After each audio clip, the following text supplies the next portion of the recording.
Hello, welcome to all of you in my educational channel. आज हम चर्चा करेंगे क्लास 10th के इकोनॉमिक्स यानी कि अर्थशास्त्र के चैप्टर 1 विकास की। विकास क्या है, विकास के क्या मायने हैं, इसको हम किस रूप में देखते हैं। विकास सबके लिए अलग अलग होता है, विकास के अलग अलग पैमाने हैं, कोई उस पर खरा उतरता है, कोई उस पर खरा नहीं उतरता। तो चलिए शुरू करते हैं। विकास की कड़ी में हम देखते हैं कि हर व्यक्ति अपना अलग अलग योगदान अपने रूप से देता है। इस पाठ में हम सीखेंगे कि कौन कौन से क्षेत्र हैं जिनके माध्यम से विकास होता है, या कौन कौन से लोग हैं जिनके माध्यम से विकास होता है, क्योंकि हर एक व्यक्ति अपने माध्यम से विकास में प्रगति करता है और विकास देश को देता है। इसमें बात होगी भूमिहीन ग्रामीण मजदूरों की, समृद्ध किसानों की, शहर में रह रहे बेरोजगारों की और वहां रह रहे अमीर परिवारों की। इसके अलावा इस तरह से अलग अलग क्षेत्र में बात होगी कि विकास के लक्ष्य क्या हैं। आगे हम बात करेंगे आय और अन्य लक्ष्य कि किस प्रकार आय होती है और विकास का क्या पैमाना माना जाए। प्रकृति को नुकसान पहुंचा के विकास करना यह विकास नहीं माना जाता। प्रकृति को हानि पहुंचाकर हम अपना लाभ देखें, हर जगह कूड़ा करकट प्लास्टिक फैलाएं और हम ये सोचे कि विकास हो रहा है, ये विकास नहीं है। इसके अलावा हम इसमें बात करेंगे राष्ट्रीय विकास की। राष्ट्रीय विकास क्या है?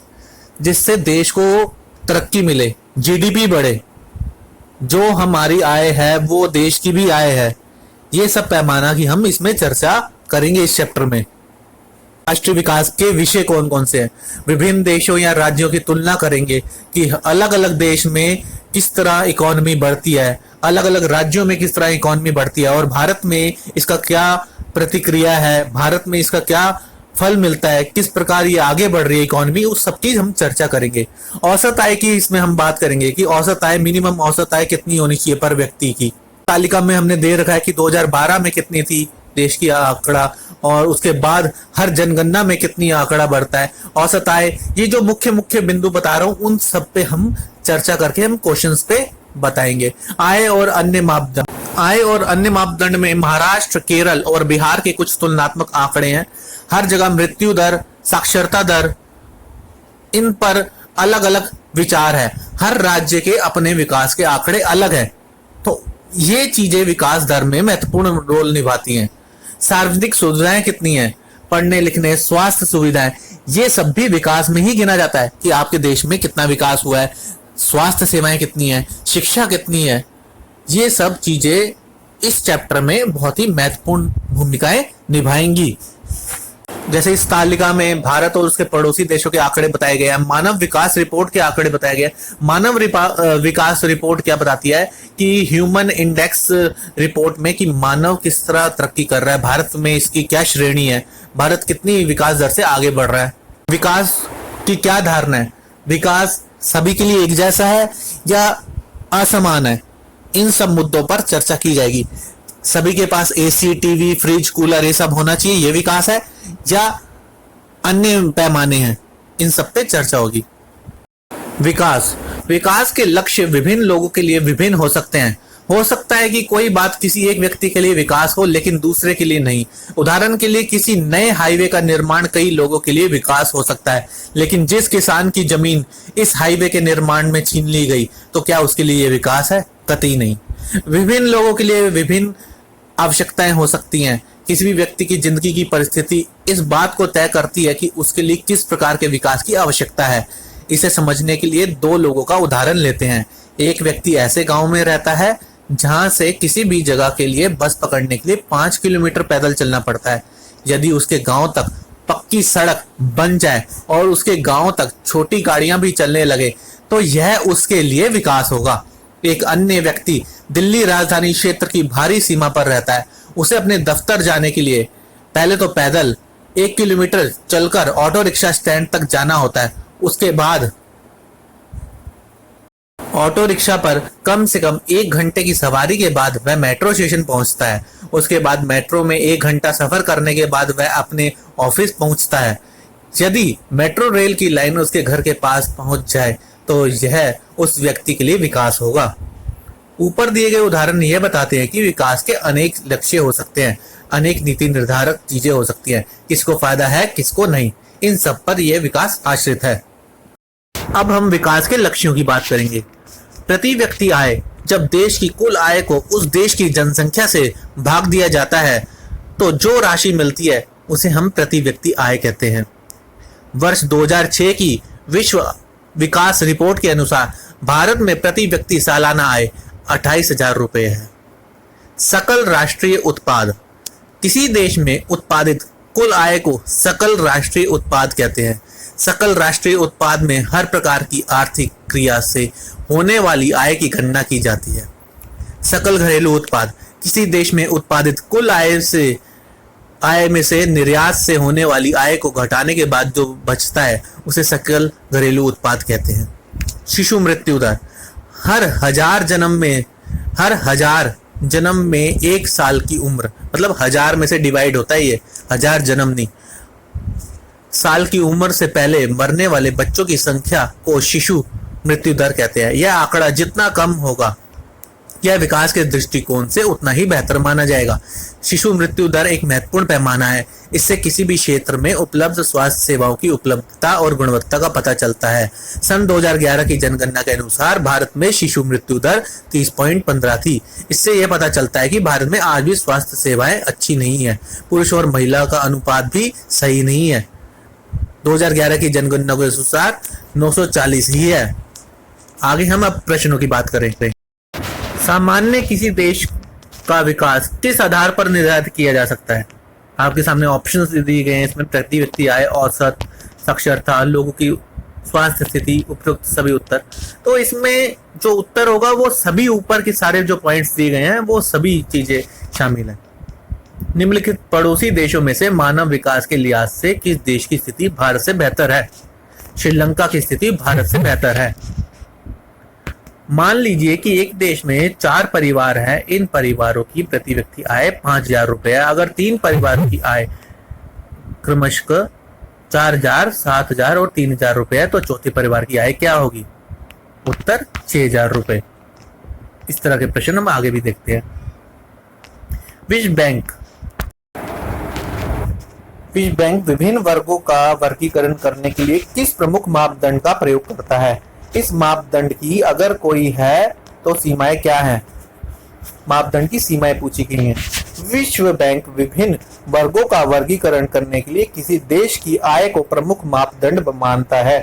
जिन देशों की आय अधिक है उन्हें अधिक विकसित समझा जाता है और कम आय के देशों को कम विकसित।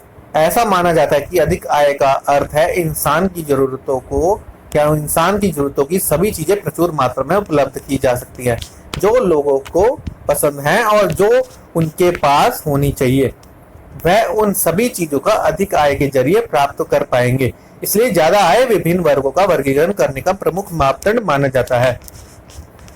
विश्व बैंक की विश्व विकास रिपोर्ट 2006 में देशों का वर्गीकरण करने में इस मापदंड का प्रयोग किया गया है वह देश जिनकी 2004 में प्रति व्यक्ति आय $10,666 प्रति वर्ष है या उससे अधिक है समृद्ध देश है, और वह देश जिनकी प्रति व्यक्ति आय $825 प्रति वर्ष या उससे कम है उन्हें निम्न आय देश कहा गया है। भारत निम्न आय देशों के वर्ग में आता है क्योंकि उसकी प्रति व्यक्ति आय 2004 में केवल $620 प्रति वर्ष की थी। सीमाएं, विभिन्न देशों का वर्गीकरण करने के लिए किसी देश की राष्ट्रीय आय को अच्छा मापदंड नहीं माना जा सकता क्योंकि विभिन्न देशों की जनसंख्या विभिन्न होती है। कुल आय की तुलना करने से हमें यह पता नहीं चलेगा कि औसत व्यक्ति का क्या कमा सकता है। इससे हमें विभिन्न देशों के लोगों की परिस्थितियों का भी पता नहीं चल पाता। इसलिए राष्ट्रीय आय वर्गीकरण का अच्छा मापदंड एक नहीं है। आगे हम देखते हैं विकास मापने का यूएनडीपी का मापदंड किन पहलुओं में विश्व बैंक के मापदंड से अलग है। यूएनडीपी यानी कि यूनाइटेड नेशन डेवलपमेंट प्रोग्राम। विश्व बैंक का मापदंड केवल आय पर आधारित है। इस मापदंड की बहुत सी सीमाएं हैं। आय के अतिरिक्त भी अन्य मापदंड हैं जो विकास मापने के लिए जरूरी हैं क्योंकि मनुष्य केवल बेहतर आय के बारे में ही नहीं सोचता बल्कि वह अपनी सुरक्षा, दूसरों से आदर और बराबरी का व्यवहार पाना, आजादी जैसी अन्य लक्ष्यों के बारे में भी सोचता है। यूएनडीपी द्वारा प्रकाशित मानव विकास रिपोर्ट में विकास के लिए निम्नलिखित मापदंड अपनाए गए हैं। पहला, लोगों का स्वास्थ्य का ध्यान रखना। मानव विकास का प्रमुख मापदंड है स्वास्थ्य या दीर्घायु। विभिन्न देशों के लोगों का जीवन प्रत्याशा जितनी अधिक होगा, वह मानव विकास की दृष्टि से उतना ही अधिक विकसित देश माना जाएगा। शैक्षणिक स्तर, मानव विकास का दूसरा प्रमुख मापदंड शैक्षणिक स्तर है। किसी देश में साक्षरता की दर जितना ज्यादा होगी, वह उतना ही विकसित माना जाएगा, और यह दर यदि कम होगी तो यह इस देश को अल्प विकसित माना जाएगा। प्रति व्यक्ति आय, मानव विकास का तीसरा मापदंड है प्रति व्यक्ति आय। जिस देश में प्रति व्यक्ति आय अधिक होगी, उस देश में लोगों का जीवन स्तर भी अच्छा होगा, और अच्छा जीवन स्तर विकास का पहचान है। जिन देशों में लोगों की प्रति व्यक्ति आय कम होगी, लोगों का जीवन स्तर भी अच्छा नहीं माना जाएगा। ऐसे देश को विकसित देश नहीं माना जा सकता है। अब हम बात करते हैं प्रश्न 6 की। इस औसत का प्रयोग क्यों करते हैं? इनके प्रयोग करने की क्या सीमाएं हैं? हम औसत का प्रयोग क्यों करते हैं? इनके प्रयोग करने की क्या सीमाएं हैं? विकास से जुड़े अपने उदाहरण देकर स्पष्ट कीजिए। औसत का प्रयोग किसी भी विषय या क्षेत्र का अनुमान विभिन्न स्तरों पर लगाने के लिए किया जाता है। जैसे किसी देश में सभी लोग अलग अलग आय प्राप्त करते हैं, किंतु देश के विकास स्तर को जानने के लिए प्रति व्यक्ति आय निकाली जाती है, जो औसत के माध्यम से ही निकाली जाती है। इससे हमें एक देश के विकास के स्तर का पता चलता है, किंतु औसत का प्रयोग करने में कई समस्याएं आती हैं। औसत से किसी भी चीज का सही अनुमान नहीं लगाया जा सकता। इससे असमानताएं छिपी जाती हैं। उदाहरण के रूप में, यदि किसी देश में रहने वाले 4 परिवारों में से 3 परिवार 500-500 रुपए कमाते हैं तथा एक परिवार 48,000 रुपए कमा रहा है, जबकि दूसरे देश में सभी परिवार 9,000 और 10,000 के बीच में कमाते हैं। दोनों देशों की औसत आय समान है, किंतु एक देश में आर्थिक असमानता बहुत ज्यादा है, जबकि दूसरे देश में सभी नागरिक आर्थिक रूप से समान स्तर के हैं। इस प्रकार औसत तुलना के लिए तो प्रयोगी है, किंतु इससे असमानताएं छिप जाती हैं। इससे यह पता नहीं चलता कि यह आय लोगों में किस तरह विपरीत है। अगला हम प्रश्न की बात करें, प्रश्न 7। प्रति व्यक्ति आय कम होने पर भी केरल का मानव विकास क्रमांक पंजाब से ऊंचा है। इसलिए प्रति व्यक्ति आय एक उपयोगी मापदंड बिल्कुल नहीं है और राज्य की तुलना के लिए इसका उपयोग नहीं करना चाहिए। क्या आप सहमत हैं? चर्चा कीजिए। यदि व्यक्तिगत आकांक्षा और लक्ष्यों को देखा जाए तो हम ये पाते हैं कि लोग केवल बेहतर आय के विषय में ही नहीं सोचते, बल्कि अपनी सुरक्षा, दूसरों के आदर और बराबरी व्यवहार पाना, आजादी इत्यादि के बारे में भी सोचते हैं। अगला प्रश्न, भारत के लोगों द्वारा ऊर्जा के किन स्रोतों का प्रयोग किया जाता है? ज्ञात कीजिए। अब से 50 वर्ष पश्चात क्या संभावनाएं हो सकती हैं? कोयला, खनिज, प्राकृतिक गैस, जल विद्युत ऊर्जा के अन्य स्रोत।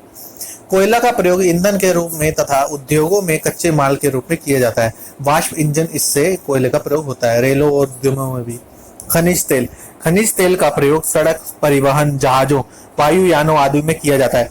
तेल का परिष्कृत करके डीजल, मिट्टी का तेल, पेट्रोल आदि प्राप्त किया जाता है। प्राकृतिक गैस को भी अब शक्ति के साधन के रूप में प्रयोग किया जाने लगा है।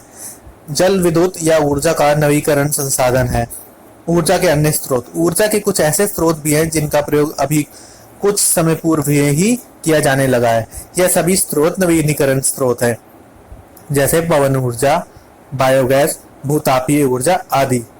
ऊर्जा के अधिकांश परंपरागत साधनों का प्रयोग लंबे समय से हो रहा है। यह सभी स्रोत अनवीकरणीय हैं, अर्थात एक बार प्रयोग करने पर समाप्त हो जाते हैं। इनकी पुनर्पूर्ति संभव नहीं है। आने वाले 50 वर्षों में यह संसाधन यदि इसी तरह इस्तेमाल किए जाते रहे तो समाप्त प्राय हो जाएंगे। यानी कि हम ऐसे स्रोतों को जो खत्म होने वाले हैं अंधाधुंध खर्च करते जाएंगे तो वो एक दिन जल्दी खत्म हो जाएंगे, और एक दिन ही क्या, बहुत ही आने वाले सालों में ही वो हमें नहीं दिखेंगे। अगला प्रश्न है प्रश्न 9। धारणीयता का विषय विकास के लिए क्यों महत्वपूर्ण है? धारणीयता से अभिप्राय है सतत पोषण विकास, अर्थात ऐसा विकास जो वर्तमान पीढ़ी तक ही सीमित ना रहे बल्कि आगे आने वाली पीढ़ी को भी मिले। वैज्ञानिकों का कहना है कि हम संसाधनों का जैसे प्रयोग कर रहे हैं उससे लगता है कि संसाधन शीघ्र ही समाप्त हो जाएंगे और आगे आने वाली पीढ़ी के लिए नहीं बचेंगे।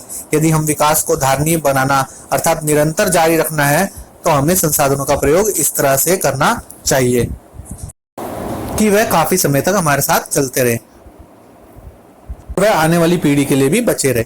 धरती के पास सब लोगों की आवश्यकताओं को पूरा करने के लिए पर्याप्त संसाधन है, लेकिन एक भी व्यक्ति के लालच को पूरा करने के लिए पर्याप्त संसाधन नहीं है। यह कथन विकास की चर्चा में कैसे प्रासंगिक है?